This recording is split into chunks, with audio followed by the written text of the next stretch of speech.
Most people aren't actually lazy. They're just stuck in a loop of trying to work out. And trying sounds harmless, but it usually means you're starting and stopping over and over again. You tell yourself you're trying to get back into it or trying to be more consistent, and then life happens and it falls off again.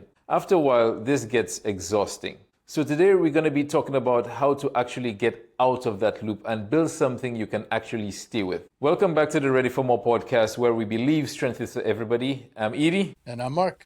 So guys, just so you know, this is probably the 8th or 9th time that Edie and I are trying to record this podcast. We have had every conceivable technical difficulty tonight. You name it, it happened. But we felt like this conversation was really worthwhile. We wanted to persevere and make it happen. So hopefully this is a take that makes it and you find value in this. Yes, I think you will. All right, then real quick, before we jump in, if you guys have been enjoying the pod, please hit subscribe, drop a like, and share it with somebody you think will like it. It really helps us more than you know. All right, so Mark, the first thing we're going to get into is the motivation trap. They're the kind of people that wait for when they feel ready. They're on the starting blocks, you know, when you're on the racetrack and you're waiting for that gun. They're waiting for that gun to go off for them to start to do anything. Yeah, so motivation comes and motivation goes. You're going to have days where you're motivated and not motivated. And as the conversation goes and as our conversation's going today, and as you become the type of person who trains, that eventually will supersede motivation for you once you've been doing this long enough. The trick is showing up and doing it for a while when motivation is low, because it will be low some days. You'll have gotten a bad night's sleep, something came up with your kids, your job, stress, or whatever. And if you have a system in place to persevere when motivation is low, energy is low, to be consistent, eventually down the road, you'll be on autopilot with this kind of functioning.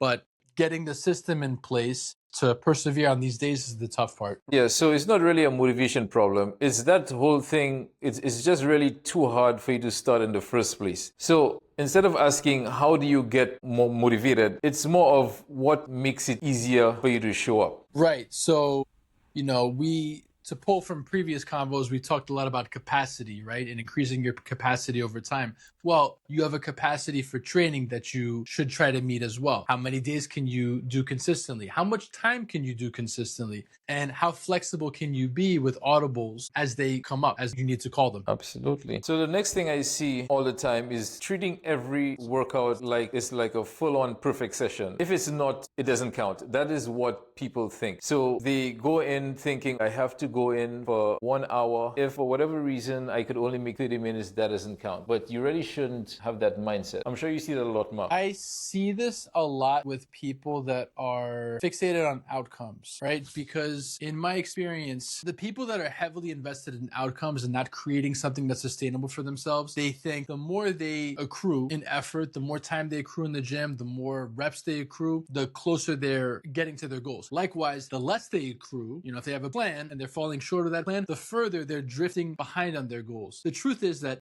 all effort moves you closer. All consistent effort moves you closer, right? 1%, 2%. And again, as you're able to do more over time, it compounds quicker. The idea that you have to accrue as much as possible, the all or nothing, I have to give my program 110%, otherwise I'm just wasting my time, is a big demotivator for people at some point when they're training. Yeah, because practice doesn't need to be perfect. It just needs to happen. So like you were saying, just think of 1%. You go in, every little thing counts. We have an hour in the gym. You could only do 30 minutes. That is okay. You have 10 minutes just to do some movement in the morning. That counts as well. Everything doesn't have to be all out all the time and perfect all the time, because there's nothing really perfect. All right. And then the next issue, the program itself. Don't you think people think they're a failure because they don't usually have a plan? Yeah, the plan. There's so many avenues with the plan to go down. So there's just winging it and trying to put all your effort in. I'm just going to give it 110% every time I go to the gym and hope for an out. Well, that's just like throwing something at the wall and seeing what sticks. There's also having an unrealistic plan for yourself, right? In terms of not having a plan, which is, hey,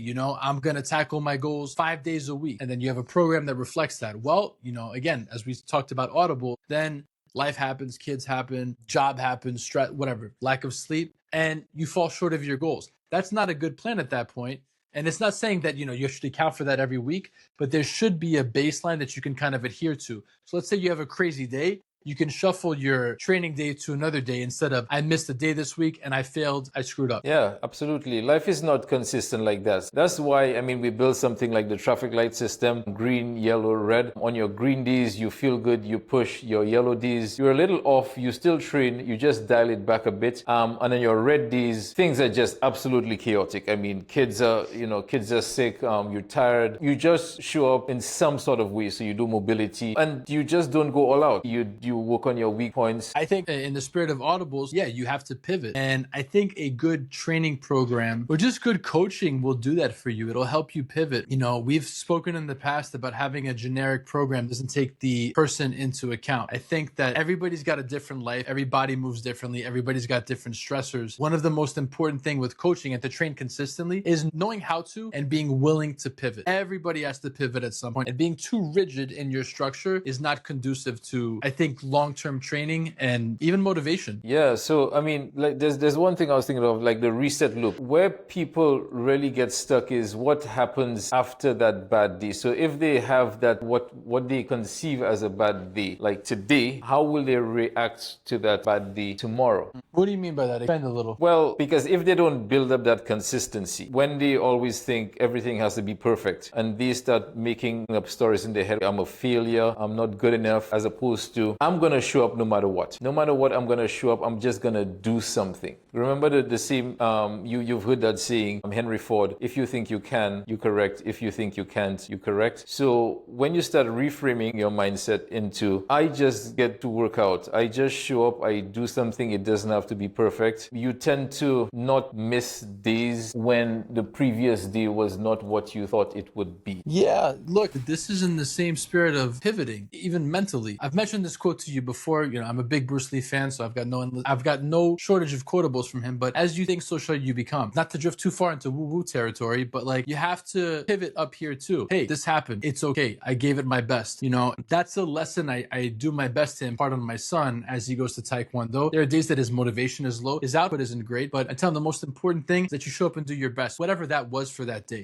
Your best one day is a 10 out of 10. Your best another day is a 3 out of 10. But as long as you gave it your best, you moved a little closer to the goal. Sure, on a day where you did a 10 by 10, you probably moved a little bit more. You got more quality training in than you did on a 3 out of 10. But guess what? If you weren't feeling great, if you persevered nonetheless, you're still moving closer to your goals. So I guess the key here is showing yourself a little grace and just giving the best that you can at that moment. Think of the real win as you just showing up. That's it, just showing up. You could literally just not feel like doing anything. Just show up in the gym, you walk around for 10 minutes, you do some mobility. If you still feel like you don't want to do anything, that is fine. You just leave. Most times you're gonna end up doing something and you're gonna feel amazing when you leave. That doesn't mean you're going all out that day, but you're gonna feel amazing just doing something. That is a win. And when you start stacking up these, then you're gonna build that momentum and get the ball rolling, and the sky's the limit. Yeah, all of this, becoming the type of person who trains, it's very geared towards how you see yourself and your identity, and not so much the outcome. It's not about how heavy the weight was and how many reps you got in,